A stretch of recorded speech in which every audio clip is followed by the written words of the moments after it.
नमस्कार दोस्तों, आप सभी का स्वागत है टेक्नोलॉजी किडा चैनल में। और इस वीडियो में आज हम लोग बात करेंगे मशीन लर्निंग की। मशीन लर्निंग जो है वो क्या है, कैसे हम लोगों को स्टार्ट करना है और क्या टॉपिक रहेगा कि हम लोग एक मॉडल तैयार करें और वो मॉडल ट्रेंड मॉडल हो और वो आप लोगों को कोई आउटपुट देगा, प्रिडिक्टेड आउटपुट देगा, वो ऑप्टिमाइज्ड आउटपुट आप लोगों के लिए हो। तो मशीन लर्निंग को सीखने से पहले आप लोगों को सबसे ज्यादा फोकस जो डालना चाहिए वो डीप लर्निंग के ऊपर डालना चाहिए। वैसे तीन टॉपिक आप लोगों के पास है, एक तो है एआई, एक है मशीन लर्निंग और एक है डीप लर्निंग। इन दोनों तीनों में डिफरेंस क्या होता है उनके बारे में भी हम लोग चर्चा करेंगे। तो सबसे पहले हम लोग बात करते हैं, क्योंकि ये टॉपिक मशीन लर्निंग का है।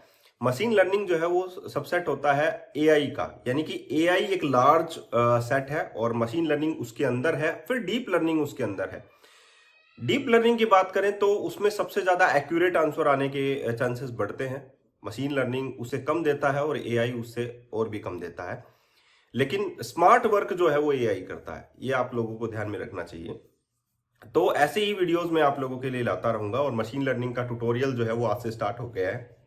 अगर आप लोग ASP.NET कोर का 1-to-1 मेंटरशिप करना चाहते हैं या बैच जो है आप लोग सीखना चाहते हैं ASP.NET कोर मुझसे प्रोफेशनल तरीके से, तो आप लोग जो हैं एक फॉर्म जो है वो आप लोगों का नीचे दिया गया है, उसे आप लोग फिल कर सकते हैं और आप लोगों का 1-to-1 मेंटरशिप या आप लोगों का एक बैच स्टार्ट कर दिया जाएगा, जिसमें आप लोगों को ASP.NET कोर जो है वो सिखाई जाएगी, मेरे द्वारा सिखाई जाएगी। और जो भी क्वेश्चन होंगे वो हम लोग माइक्रोसॉफ्ट टीम के जरिए जो है ऑनलाइन ही डिस्कस करेंगे। एक प्रोजेक्ट हम लोग इसमें बनाएंगे और आप लोगों को बताएंगे कि कैसे कंपनीज के अंदर ASP.NET कोर के अंदर काम होता है और प्रोफेशनल जो है आप लोग तैयार होंगे। तो अगर आप लोग तैयार हैं ASP.NET कोर की ट्रेनिंग करने के लिए, तो आप लोग मुझसे ये जो फॉर्म दिया गया है इस वीडियो के नीचे वो आप लोग फिल कर सकते हैं। उसकी कुछ फीस है जो उसमें मेंशन्ड है फॉर्म के अंदर, वो आप लोग देख सकते हैं। 45 डेज की ये ट्रेनिंग रहेगी और इसमें आप लोगों को बहुत कुछ सिखाया जाएगा। तो मैं यही आप लोगों से उम्मीद रखता हूं कि आप लोग जो है इस चीज को अच्छे तरीके से भी सीखेंगे। तो बात कर रहे थे हम लोग मशीन लर्निंग की, वो टॉपिक हम लोग अब दोबारा से स्टार्ट करते हैं। मशीन लर्निंग, जैसा कि आप लोगों को मैंने बताया कि एक सबसेट होता है मशीन लर्निंग एआई का, ठीक है। और मशीन भी वैसे ही सीखते हैं जैसे कि ह्यूमन सीखता है, ठीक है, एक्सपीरियंस से। तो मशीन भी वैसे ही सीखती है, ठीक है।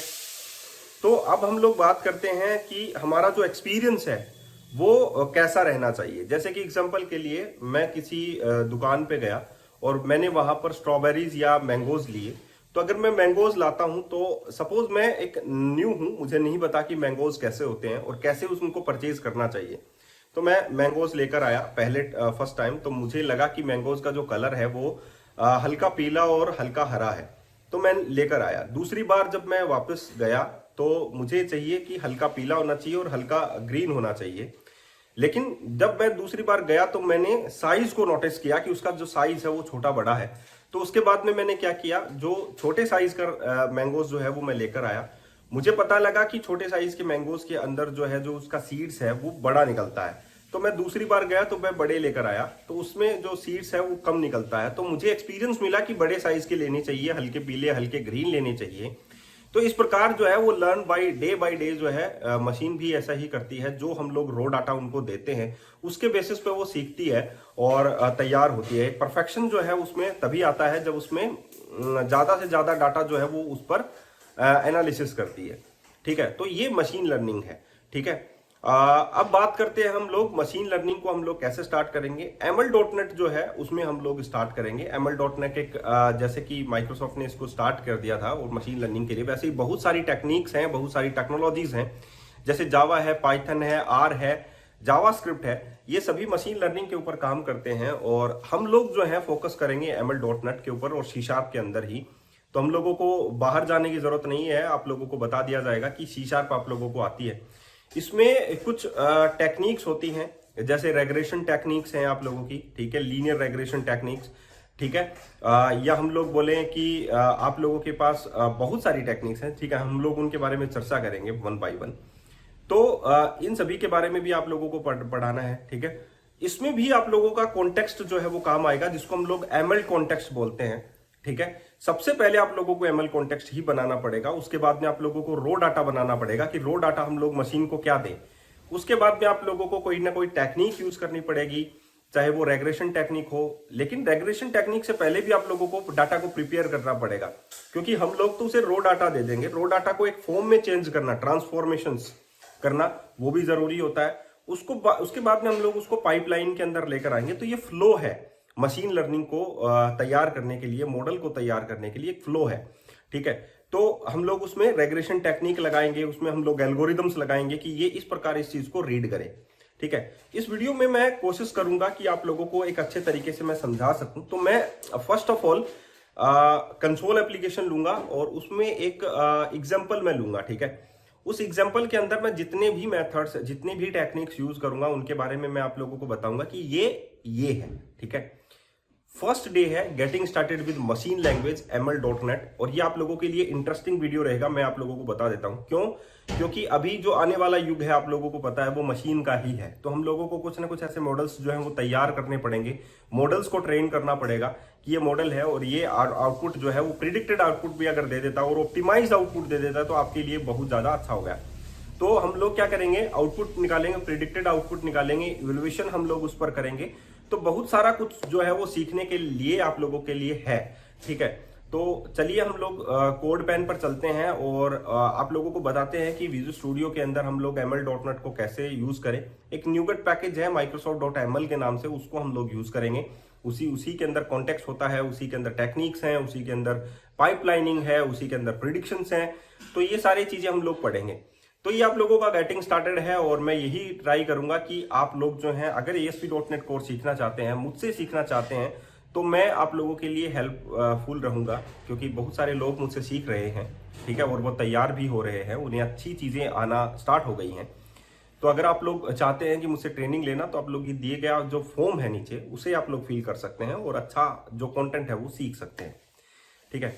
आज के लिए इतना ही, और चलिए हम लोग माइक्रोसॉफ्ट जो विजुअल स्टूडियो उस पर चलते हैं और आप लोगों को बताते हैं कि सबसे पहला जो प्रोग्राम है वो कैसे स्टार्ट करें। उसमें हम लोग क्या बताएंगे मैं आप लोगों को बता देता हूँ। डिफरेंट टाइप्स ऑफ डाटा रहेगा सैलरीज का, ठीक है, और सैलरीज का ईयर ऑफ एक्सपीरियंसेस के बेसिस पर, सिर्फ ईयर ऑफ एक्सपीरियंस के बेस पर ही जो है सैलरी नहीं बढ़ती है। तो जो जो हम लोगों को चाहिए कि इनके बेसिस पर वो प्रिडिक्ट करे वो मॉडल, वो डाटा जो वो कॉलम्स जो है हम लोग उसे प्रोवाइड कर देंगे। तो उनके बेसिस पर वो क्या करेगा, वो प्रिडिक्ट करना स्टार्ट कर देगा। तो हम लोग क्या कहेंगे, जैसे कि मैं अभी गैस कर रहा हूं कि suppose number of experience 5 year का है, तो उसकी सैलरी जो है वो 75,000 होनी चाहिए, ठीक है। 10 ईयर्स पर चले जाते हैं तो उसकी सैलरी 1,30,000 रुपए होनी चाहिए। तो वो प्रिडिक्ट करेगा, ऑटोमेटिकली हम लोगों को निकाल कर देगा कि अगर आप लोगों को 12 साल हो जाएंगे कल को, तो आप लोगों की सैलरी ये एक्सपेक्टेड होनी चाहिए, ठीक है। तो ईयर ऑफ एक्सपीरियंसेस के बेसिस पर ही हम लोग जो है सैलरी को कैलकुलेट करेंगे। ये प्रोग्राम आज का रहेगा, और उसके बाद में हम लोग डिफरेंट टाइप्स ऑफ प्रोग्राम्स बनाएंगे। आप लोगों के इमोशंस के ऊपर, आप लोगों की इमेजेस के ऊपर भी हम लोग प्रोग्राम बनाएंगे, सेंटिमेंटल्स प्रोग्राम भी हम लोग बनाएंगे।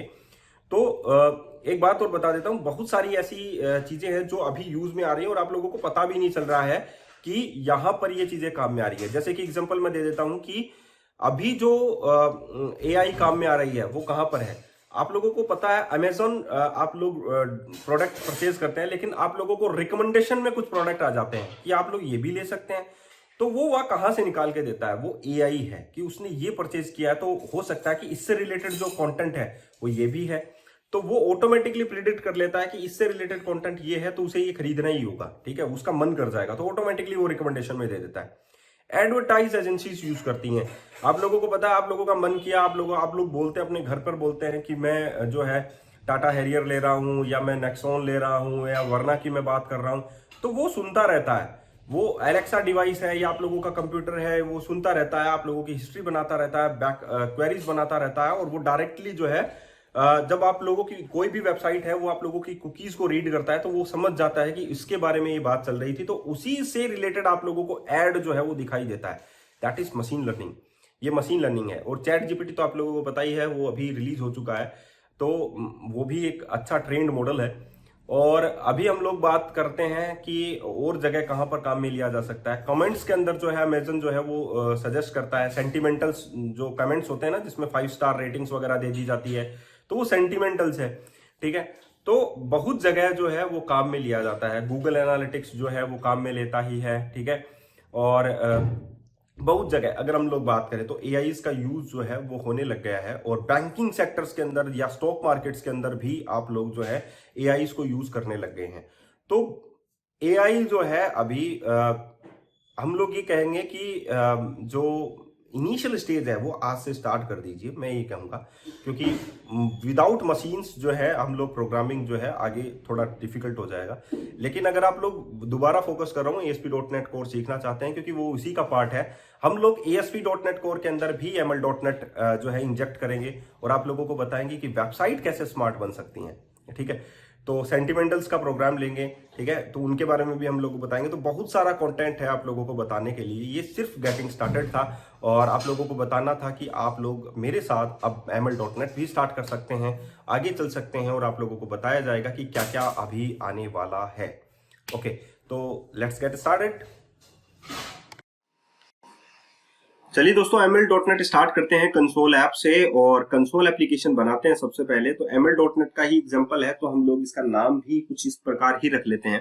गेटिंग स्टार्टेड विद ML.NET भी रख सकते हैं या ML.NET एग्जांपल भी रख सकते हैं।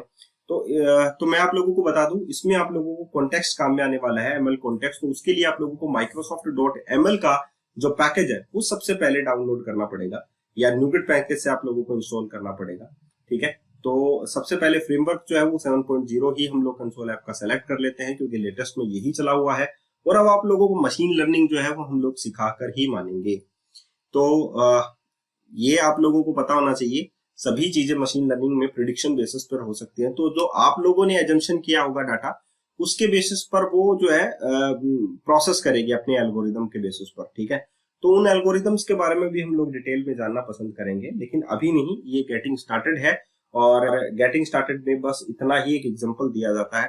तो Microsoft.ml जो है वो हम लोग यहाँ पर स्टार्ट करने वाले हैं। तो ये वीडियो बहुत ज्यादा इंटरेस्टिंग होने वाला है, पूरा देखिएगा। उसमें बाद में हम लोग आप लोगों को बताएंगे कि किस बेसिस पर आप लोगों के आधारित है। ठीक है, तो डिफरेंट टाइप्स ऑफ यहाँ पर आप लोगों के पैकेजेस हैं एमएल से रिलेटेड, लेकिन आप लोगों को माइक्रोसॉफ्ट एमएल से काम चल जाएगा। Microsoft.ml आप लोगों को इंस्टॉल करना है, एंड देन हम लोग आगे भी प्रोसीड करेंगे इस चीज को। तो यहाँ तक जो है वो इंस्टॉल कर लीजिए। उसके बाद में हम लोग एक क्लास बनाएंगे, उसमें एक मेथड बनाएंगे, स्टैटिक मेथड, उसको उसके अंदर ही हम लोग सारा सब कुछ करेंगे। चलिए, यहाँ पर हम लोगों को प्रोग्राम सेट करना है और उसके लिए हम लोग क्या करते हैं, डेटा तैयार करते हैं। तो डेटा तैयार करने के लिए हम लोगों को क्या चाहिए, एक मॉडल चाहिए। ठीक है, तो हम लोग एम्प्लॉय का डाटा जो है वो तैयार करेंगे। तो उसके लिए हम लोग एक क्लास बनाते हैं एम्प्लॉय के नाम से, और employee.cs employee.cs के अंदर जो है हम लोग क्या ऐड कर लेते हैं, एम्प्लॉय की सैलरी और उसका जो सैलरी का जो अमाउंट है वो ऐड कर लेते हैं, और साथ ही ईयर ऑफ एक्सपीरियंस ऐड कर लेते हैं। सपोज मैंने यहाँ पर लिखा prop integer year of experience, लिख लेते हैं अपन ईयर ऑफ एक्सपीरियंस, EXP लिख लेते हैं। ठीक है, ईयर ऑफ एक्सपीरियंस आ गया। एंड द नेक्स्ट वन आप लोगों को क्या चाहिए, आप लोगों को सैलरी चाहिए, तो वो भी हम लोग इंटीजर में लिख लेते हैं ताकि आप लोगों को ये प्रॉब्लम ना हो। एक्यूरेट डाटा अगर आप लोगों को चाहिए तो हम लोग डेसिमल में लिख सकते हैं, डबल में भी हम लोग उसको डाल सकते हैं, डबल लिख देते हैं। ठीक है, और यहाँ पर हम लोग उसको सैलरी लिखा देते हैं। ठीक है,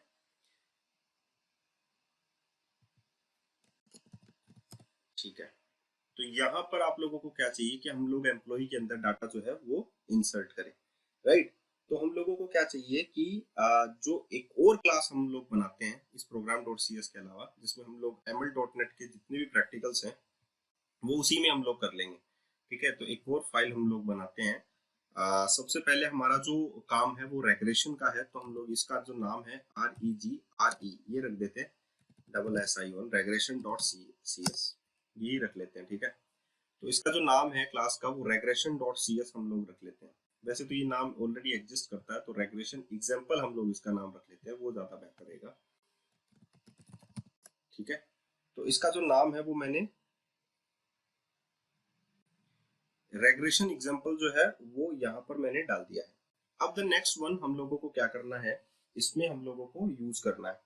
तो अगर मैं इस रेग्रेशन जो मैंने बनाया है इसके अंदर मैं एक मेथड बना लेता हूँ, पब्लिक स्टैटिक। ठीक है, और उस मेथड का नाम मैं लिख देता हूँ void और एग्जीक्यूट। ठीक है। जितने भी मशीन के वाले जितने भी एंटायर, मैंने Microsoft.ml वाला जो पैकेज है वो ऐड कर लिया है और वो एंटायर एप्लीकेशन हमारा काम में आने वाला है। अभी हम लोगों ने यहाँ पर एम्प्लॉय का जो डाटा है वो मुझे तैयार करना है, लिस्ट ऑफ दी डाटा। तो मैं वेयर एम्प्लॉइज मैं ये कर लेता हूँ क्रिएट ए एम्प्लॉय डाटा। तो यहाँ पर देखिए सबसे पहले मैंने क्या किया, create a list of employees create किया है जिसमें 1 2 3 4 5 6 7 ईयर ऑफ एक्सपीरियंस आ गया यहाँ पर 10 का, और उनकी जो सैलरीज है वो यहाँ पर मैंने एज ए डाटा जो है वो मेंशन कर दिया है। अब दूसरा है कि मुझे रेग्रेशन बनाना है, ठीक है। रेग्रेशन बनाने से पहले याद रखना मैंने ये एक डाटा तैयार किया, हमारा रो डाटा है, ठीक है। रो डाटा के बाद में हम लोगों को क्या करना होता है, नेक्स्ट स्टेप जो है हमारी वो है कि हम लोगों को जो डाटा है उसको लोड करना है आई डाटा व्यू के अंदर, ठीक है। किसके अंदर हम लोगों को डाटा लोड करना है, आई डाटा व्यू के अंदर, और उसको हम लोग कह देते हैं ट्रेनिंग डाटा, ट्रेनिंग डाटा। इसको हम लोगों ने क्या नाम दे दिया, ट्रेनिंग डाटा। और हमारा जो ट्रेनिंग डाटा है उससे पहले हमारे पास क्या होना चाहिए, एमएल कॉन्टेक्स्ट होना चाहिए। तो यहाँ पर मैं एमएल कॉन्टेक्स्ट बना लेता हूँ, एमएल कॉन्टेक्स्ट, और उसको नाम दे देता हूँ context equals to new ML context. सबसे पहले आप लोगों का क्या होना चाहिए, आप लोगों का एक एमएल कॉन्टेक्स्ट का ऑब्जेक्ट क्रिएट होना चाहिए, ठीक है। उसके बाद आप लोगों का क्या होना चाहिए, एक रो डाटा आप लोगों के पास होना चाहिए जो कि यहाँ पर मेरे पास है, ठीक है। अब इस रो डाटा को मुझे क्या करना है, लोड करना है किसके अंदर, आई डाटा व्यू के अंदर, ताकि वो उस चीज को प्रियून कर सके फिर उस डाटा को, ठीक है। मतलब उसमें से उसको एक फॉर्म में चेंज कर सके। तो हमारा जो रो डाटा होता है उसको फॉर्म में चेंज करना होता है ना, तो उसके पहले हम लोगों को इसको लोड करना पड़ेगा। तो कॉन्टेक्स्ट से हम लोग उसको डाटा को लोड कर देंगे, context dot data dot load from enumerable, load from enumerable और एम्प्लॉइज। तो इस प्रकार हम लोगों ने डाटा को लोड कर दिया। लोड करने के बाद हम लोगों को उसको प्रीनिंग करनी होती है, उसमें छटाई वगैरह करना होती है, उसको फॉर्म में चेंज करना होता है। तो हम लोग उसके लिए क्या लगाते हैं, वेर, उसको हम लोग बोलते हैं कि हम लोगों ने उसकी प्रीनिंग की है, ठीक है। तो ट्रांसफॉर्म करना होता है डाटा को, ठीक है। तो हम लोग बोलते हैं कि ट्रांसफॉर्म डेटा, ठीक है, ट्रांसफॉर्म्ड डेटा, ये हम लोग बोलेंगे ट्रांसफॉर्म्ड। हमारा जो ट्रांसफॉर्म्ड डेटा है वो कैसा होना चाहिए, तो हम लोग किसका एग्जांपल लेंगे, कॉन्टेक्स्ट का, कॉन्टेक्स्ट डॉट ट्रांसफॉर्म्स। ट्रांसफॉर्म्स एक प्रकार का नेम स्पेस है जो क्या काम करता है, ट्रांसफॉर्म करता है हमारे रो डाटा को और उसको एक अच्छी फॉर्म में बदलता है ताकि मशीन उसको अच्छी तरीके से समझ पाए। तो इसका कॉनकैटेंट हम लोग यूज करते हैं। कॉनकैटेंट जो है वो क्या काम करता है, मल्टीपल कॉलम्स को लेता है और एक सिंगल कॉलम बना देता है। तो जैसे ही हमारे पास मल्टीपल कॉलम होंगे, जैसे कि हमारे पास इसमें क्या कौन कौन से कॉलम्स है, ईयर ऑफ एक्सपीरियंस है जिसके बेसिस पर हम लोग जो है एनालिसिस करेंगे। उस ईयर ऑफ एक्सपीरियंस के बेस पर ही तो हम लोग एनालिसिस करेंगे, उस सैलरी को हम लोग आउटपुट रिजल्ट में डालेंगे, ठीक है। तो जिस जिस पर आप लोगों को एनालिसिस करवानी हो वो हम लोग यहाँ पर कॉन्कैट कर सकते हैं, ट्रांसफॉर्म में बदल सकते हैं। तो यहाँ पर मैंने क्या कर दिया कि ईयर ऑफ एक्सपीरियंस को मैंने यहाँ पर लिया, राइट। उसके बाद में मैं ये वाला हटा देता हूँ क्योंकि अभी आपको समझ में नहीं आएगा ये, तो मैं यहाँ से इसको यूज कर लेता हूँ, ठीक है। तो यहाँ पर मैंने क्या किया, ईयर ऑफ एक्सपीरियंस को यूज किया। नंबर ऑफ कॉलम आप लोग यहाँ पर दे सकते हैं बाई सेपरेशन ऑफ कोमा, कि ईयर ऑफ एक्सपीरियंस के ऊपर मैं काम कर रहा हूँ। ट्रांसफॉर्म का मतलब क्या होता है, एक प्रकार का नेम स्पेस है जो बदलता है रो डाटा को एक सही फॉर्म के अंदर। अब उसने क्या किया, मर्ज कर देगा इन सभी डाटा को एक सिंगल कॉलम के अंदर, और उस कॉलम का नाम उसने बता दिया फीचर्स कॉलम, ठीक है। अब यहाँ पर हम लोगों को क्या करना है, हमारे पास एक सही तरीके का ट्रांसफॉर्म्ड डाटा आ गया। अब हम लोगों को पाइपलाइन बनानी है।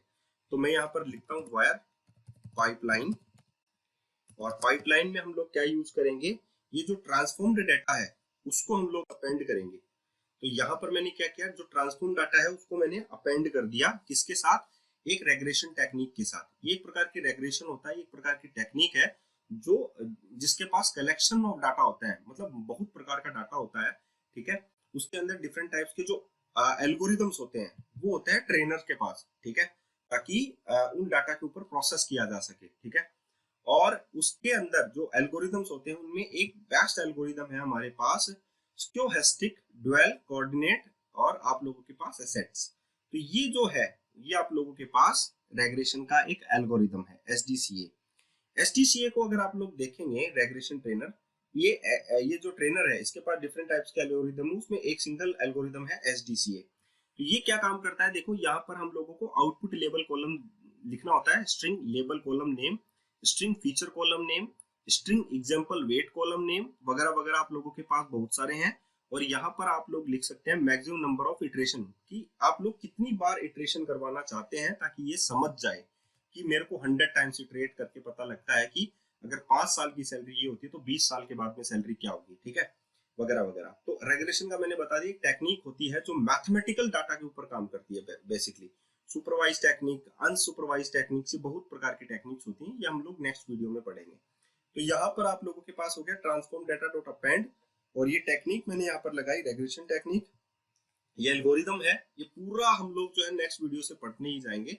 और ये उसका एल्गोरिदम हो गया। तो अभी मैंने लेबल कॉलम नेम दे दिया उसका सैलरी, और यहाँ पर मैक्सिमम नंबर ऑफ इटरेशन जो है वो 100 हो गए, ये 100 जो इटरेशन है वो 100 यहाँ पर करेगा। अब उसके बाद में मेरे पास क्या लगाना है, मुझे मॉडल बनाना है। तो मैं यहाँ पर लगाऊंगा पाइपलाइन, क्योंकि मैंने ट्रेनर को तैयार कर दिया, एल्गोरिदम लगा दिया, और उसके बेसिस पर वो इटरेट करना स्टार्ट कर देगा। अब पाइपलाइन क्या काम करेगा, पाइपलाइन जो होती है, पाइपलाइन बनाया मैंने, ये फ्लो होता है, कोई भी मॉडल को ट्रेन करने का फ्लो होता है। तो पाइपलाइन डॉट फिट, उसमें ट्रेनिंग डाटा को मैंने डाल दिया, ठीक है। ट्रेनिंग डाटा हमारा आई डाटा व्यू के साथ था, तो पाइपलाइन के साथ मैंने ये डाटा डाल दिया, तो मॉडल जो है वो इस पर परफॉर्म करना स्टार्ट कर देगा, ठीक है। अभी मुझे क्या बनाना है, अभी मुझे प्रिडिक्शन इंजन बनाना है जो प्रिडिक्ट करेगा नंबर ऑफ जो आउटपुट्स आते हैं उन्हें प्रिडिक्ट करेगा और आउटपुट हम लोगों को देगा। तो अभी तो मॉडल उसको ट्रेन कर रहा है, ठीक है, पाइपलाइन को। अभी हमारे पास क्या आएगा, प्रिडिक्शन इंजन। ये देखिए लास्ट वाला जो है ना, प्रिडिक्शन ट्रेन एम्प्लॉइज, ये आप लोगों को नहीं लिखना अभी। अभी मैंने क्या स्टार्ट किया, प्रिडिक्शन। तो प्रिडिक्शन इंजन मुझे जो है वो स्टार्ट करना पड़ेगा, तो मैं यहाँ पर लगाऊंगा प्रिडिक्शन। तो यहाँ पर आप लोगों ने देखा कि मैंने model dot pipeline dot fit किया है, ठीक है। तो पहले मैं शुरू से आप लोगों को दोबारा से समझा देता हूँ। मैंने सबसे पहले मॉडल कॉन्टेक्स्ट क्रिएट किया, क्योंकि आप लोगों को यही कॉन्टेक्स्ट जो है वो क्रिएट करना जरूरी था, इसके बगैर आप लोग आगे काम नहीं कर सकते। उसके बाद में मैंने एक रो डाटा तैयार किया अपने एम्प्लॉइज का, जो सैलरी और आप लोगों की ईयर ऑफ एक्सपीरियंस के बेस पर रहेगा। ईयर ऑफ एक्सपीरियंस के बेस पर मैं यहाँ पर सैलरी जो है वो फाइंड आउट कर रहा हूँ कि कितनी नंबर ऑफ सैलरीज मेरी होनी चाहिए। तो उसके लिए मेरे पास जो है एक आई डाटा व्यू है जो कि लोड करेगा डाटा को, ठीक है, जो कॉन्टेक्स्ट के अंदर जो है लोड करवाएगा डाटा को, ठीक है। लोड होने के बाद आप लोग उसे प्रूनिंग करेंगे, यानी कि उसमें छटाई करेंगे उस डाटा की। तो उसमें आप लोग क्या करेंगे कि आप लोग ट्रांसफॉर्म्स यूज करेंगे। एक नेम स्पेस होता है जो आप लोगों के डाटा की प्रूनिंग करता है, जो फॉर्म में चेंज करता है, तो ताकि आप लोगों का मॉडल उसे सही तरीके से पढ़ पाए, रीड कर पाए। तो आप लोगों के पास रो डाटा जो था उसके पास आप लोग कॉन्केटेंट कर रहे हैं। ये आउटपुट कॉलम नेम है फीचर्स, और यहाँ पर नंबर ऑफ इनपुट कॉलम्स आप लोगों को लिखना है जिस पर आप लोगों को स्टडी करवानी है, ठीक है।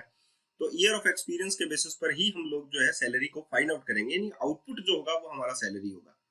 तो यहाँ पर जो जिस पर भी आप लोगों को रिसर्च करवानी हो वो नंबर ऑफ कॉलम्स आप लोग लिख सकते हैं, उसको एक सिंगल कॉलम में चेंज करेगा फीचर्स में। उसके बाद में हम लोग यहाँ पर यूज कर रहे हैं पाइपलाइन। पाइपलाइन में क्या होता है, हम लोग नंबर ऑफ इंस्ट्रक्शंस ऐड करते हैं, हम टेक्निक्स यूज करते हैं, हम एल्गोरिदम्स यूज करते हैं। तो पाइपलाइन क्या कहती है कि जो ट्रांसफॉर्म्ड डाटा है, ये जो ट्रांसफॉर्म्ड डाटा है उसको उसके साथ अपेंड कर दो किसको, रेग्रेशन टेक्निक को। ये एक प्रकार की रेग्रेशन टेक्निक है जो कॉन्टेक्स्ट ही प्रोवाइड करता है। इसके पास बहुत सारे number of sets of input होते हैं जिसके ऊपर ये एनालिसिस करता है, ठीक है। जैसे हम लोग बोलते हैं ना कि मैथमेटिकल सेट है, रेग्रेशन जो है वो एक प्रकार की मैथमेटिकल इसके पास होता है, ठीक है। तो इसको हम लोग वैसे तो हम लोग बोलते हैं सुपरवाइज लर्निंग। इसको ये जो टेक्निक है, बहुत सारे एल्गोरिथम होते हैं मशीन लर्निंग के अंदर। ये जो टेक्निक है उसको, रेग्रेशन जो टेक्निक है, हम लोग मैथमेटिकल का पॉइंट ऑफ व्यू से बात करें तो इसको हम लोग बोलेंगे सुपरवाइज लर्निंग। इस एल्गोरिथम के अंदर एक मैथमेटिकल मॉडल बनाया जाता है जो कि लेबल्ड सेट ऑफ डाटा लेता है, ठीक है।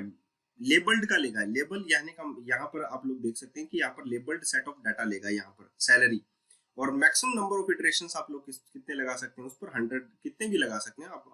मैंने यहाँ पर 100 ऐड किया है। तो ये क्या करता है, जो कि लेबल्ड सेट ऑफ डाटा लेता है और प्रोसेस कर आउटपुट देता है, ठीक है। तो जो आउटपुट कॉलम होगा वो हमारा सैलरी का होगा। हम लोग इस पर लेबल्ड सेट जो डाटा हमें फीचर्स का मिला है उस पर हम लोग प्रोसेस करेंगे, या नंबर ऑफ कॉलम्स पर जो हम प्रोसेस करेंगे। तो जो ट्रेनर होता है वो एक प्रकार का एल्गोरिदम है, जो एक एल्गोरिदम प्रोवाइड करता है। लॉट्स ऑफ जो आप लोगों के एल्गोरिदम्स होते हैं वो ट्रेनर के अंदर होते हैं, उसमें से एक एल्गोरिदम है एसडीसीएस के बारे में मैं आप लोगों को बता चुका हूँ। इसमें आप लोग जो है लेबल्ड कॉलम नेम, जैसा कि मैंने बोला कि रेग्रेशन एक प्रकार की टेक्निक है जो लेबल्ड सेट ऑफ डाटा के ऊपर काम करता है, सैलरी, और उस पर जो मैक्सिमम नंबर ऑफ इटरेशंस आप लोगों को अप्लाई करनी है 100 मैंने किया है यहाँ पर। जबकि अगर आप लोग देखें तो डाटा मेरे पास यहाँ पर कितना है, 10 ही है। अब यहाँ पर मुझे क्या करना है, जैसे मैंने पाइपलाइन कर लिया, तो पाइपलाइन को मुझे फिट करना है डाटा के साथ जो ट्रेंड डाटा मेरे पास है, यानी कि ऊपर वाला जो डाटा है। और एक और जो कॉलम है पाइपलाइन के अंदर वो है हमारे पास फीचर्स, ठीक है, क्योंकि उसी के साथ मैंने इसको ट्रांसफॉर्म किया है। ठीक है, तो पाइपलाइन करने के बाद मैं यहाँ पर प्रिडिक्शन इंजन बनाऊंगा मॉडल की हेल्प से। ठीक है, प्रिडिक्शन इंजन क्या करेगा, मॉडल की हेल्प से जो है उस पर एनालिसिस करना स्टार्ट कर देगा मॉडल के ऊपर। तो यहाँ पर ये हटा देता हूँ मैं कमेंट। अब मैं यहाँ पर करता हूँ प्रिडिक्शन इंजन, वो प्रिपेयर करते हैं। तो कॉन्टेक्स्ट मैं यहाँ पर लिखता हूँ, context dot model dot create prediction engine. ये इंजन जो है वो मैं क्रिएट कर रहा हूँ। उसके लिए मैं यहाँ पर जो है जैसे कि मेरे पास एम्प्लॉई है, मैं उसको उस पर प्रोसेस करूंगा। ये प्रोसेस जो है वो इस पर करेगा, और जो आउटपुट देगा वो क्या देगा, तो मैं आउटपुट जो है वो यहाँ पर सैलरी प्रिडिक्शन ले लेता हूँ। ठीक है, और यहाँ पर मेरे पास यहाँ पर क्या है, मॉडल है जो जिसमें पाइपलाइन में फिट है, ये मॉडल है, और मैं इसको यहाँ से हटा देता हूँ। ठीक है, यहाँ पर मेरे पास जो सैलरी प्रिडिक्शन है वो यहाँ पर मेरे पास आउटपुट एक कॉलम होना चाहिए था। ठीक है, ये मुझे बनाना पड़ेगा, तो मैं यहाँ से ही बना देता हूँ। ठीक है, generate class salary prediction in a new file. Okay, तो हम लोग एक क्लास बना लेते हैं सैलरी प्रिडिक्शन के नाम से ही। आप लोग देख रहे होंगे कि सैलरी प्रिडिक्शन के नाम से क्लास बन गई है, और यहाँ पर ये बाय डिफॉल्ट इंटरनल बनती है, तो हम लोग इसको पब्लिक कर देते हैं नेक्स्ट असेंबली में यूज करने के लिए, अगर इन फ्यूचर हम लोगों के काम आई तो। सैलरी प्रिडिक्शन में हम लोगों को एक और आउटपुट जो कॉलम है वो हम लोगों को चाहिए है बेसिकली। ठीक है, तो मैं यहाँ पर ये कर देता हूँ फ्लोट, इसको मैं डबल से सेट कर देता हूँ। ठीक है, हम लोगों का जो आउटपुट कॉलम है वो क्या होना चाहिए, सैलरी होना चाहिए। आप लोग कुछ भी रख सकते हैं, वो आप लोगों की मर्जी है। ठीक है, यहाँ पर इतनी बात आप लोगों को समझ में आ गई। एंड द नेक्स्ट वन, आप लोगों को क्या करना है कि ये तो सैलरी प्रिडिक्शन हो गया, ये आउटपुट कॉलम हो गया आप लोगों का। ठीक है, अभी हम लोग क्या करेंगे, हम लोगों ने एक इंजन प्रिपेयर किया है यहाँ पर, देखिए क्रिएट प्रिडिक्शन इंजन, जो प्रिडिक्ट करेगा इस एम्प्लॉय के बेसिस पर सैलरी को, सैलरी प्रिडिक्शन को। ये रिजल्ट आउटपुट आप लोगों का होगा, और वो ये जो है वो मॉडल की आप लोगों की हेल्प लेगा, जो मॉडल हम लोगों ने ऊपर बनाया है, जिसको हम लोगों ने डेटा दिया है और जिस पर एल्गोरिदम हम लोगों ने लगाया है, वो मॉडल जो है इस चीज को ट्रेन करेगा, इस चीज को, इन डाटा को लेगा और उन पर 100 इटरेशन करेगा कि ये डाटा आप लोगों का प्रिडिक्ट होना चाहिए। ठीक है, तो यहाँ पर आप लोगों के पास क्या होना चाहिए, द नेक्स्ट वन हम लोग यहाँ पर ले लेंगे, नेक्स्ट मेक प्रेडिक्शन इंजन हम लोग यहाँ पर लिख देते हैं, अभी प्रिडिक्शन नहीं करेगा। एंड द नेक्स्ट वन हम लोगों को क्या करना है, वेर मैं यहाँ पर लिख देता हूँ एक्सपीरियंस।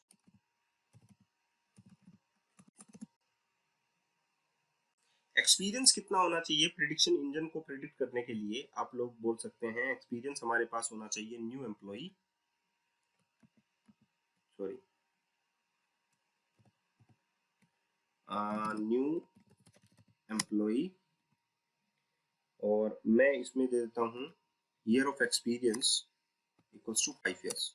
5 साल के एक्सपीरियंस वाले को क्या होना चाहिए, व्यू वेर प्रिडिक्शन जो रिजल्ट है वो आप लोगों का कितना होना चाहिए, तो वो आप लोग यहाँ पर दे सकते हैं, जैसे कि प्रिडिक्शन इंजन की आप लोग हेल्प लेंगे। यहाँ पर प्रिडिक्शन है, डॉट प्रिडिक्ट करेगा एक्सपीरियंस के बेसिस पर, नंबर ऑफ एक्सपीरियंस 5 है, तो प्रिडिक्शन जो रिजल्ट है वो आप जो है वो रिजल्ट पर आप लोगों को मिल जाएगा। कंसोल डॉट राइट लाइन कर सकते हैं आप लोग कि जो अप्रोक्स सैलरी होगी आप लोगों की वो कितनी होगी। ठीक है, तो यहाँ पर हम लोग ये लिख सकते हैं डबल कोटेशन के अंदर। ठीक है, तो यहाँ पर हम लोगों को लिखना है सैलरी ऑफ कितने साल की हम लोगों को चाहिए है, experience dot year of experience, salary of 5 year experience is कितनी हो जाएगी आप लोगों की, जो प्रिडिक्ट किया है उसने, प्रिडिक्ट है prediction result, right, dot salary, क्योंकि आउटपुट कॉलम में आप लोगों के पास यही आने वाला है, जो रिजल्ट होगा वही आप लोगों के पास आने वाला है, ठीक है, क्योंकि आप लोगों के पास जो लेबल्ड कॉलम है वो सैलरी का है, राइट। तो क्योंकि इसके अंदर जो आप लोगों का प्रिडिक्शन रिजल्ट आप लोग देख सकते हैं कि सैलरी प्रिडिक्शन इसमें आने वाला है, prediction that is the prediction engine काम करेगा, डॉट प्रिडिक्ट करेगा number of year of experience के बेसिस पर ये सैलरी प्रिडिक्शन, ये आउटपुट आप लोगों का आने वाला है। तो आप लोगों का जो प्रिडिक्शन रिजल्ट है उसके अंदर जो है वो सैलरी नाम से जो कॉलम है वो आप लोगों का आउटपुट आएगा। अभी हम लोग क्या करेंगे, इसको सेव करते हैं और इसको रन करते हैं। जब मैं इसको रन करूंगा तो आउटपुट जो है वो 5 ईयर के बेसिस पर आप लोगों के पास आना चाहिए कि एक्सपीरियंस जो है वो 11, देखिए यहाँ पर है 1,10,000, राइट। तो आप लोगों का जो आउटपुट है वो कितना प्रिडिक्ट करता है ये देखते हैं।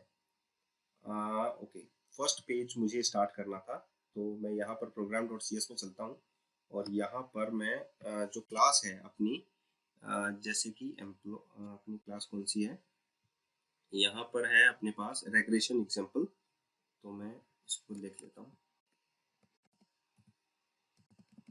Regression example dot execute method, ये मैं मेथड एग्जीक्यूट कर लेता हूँ, ठीक है,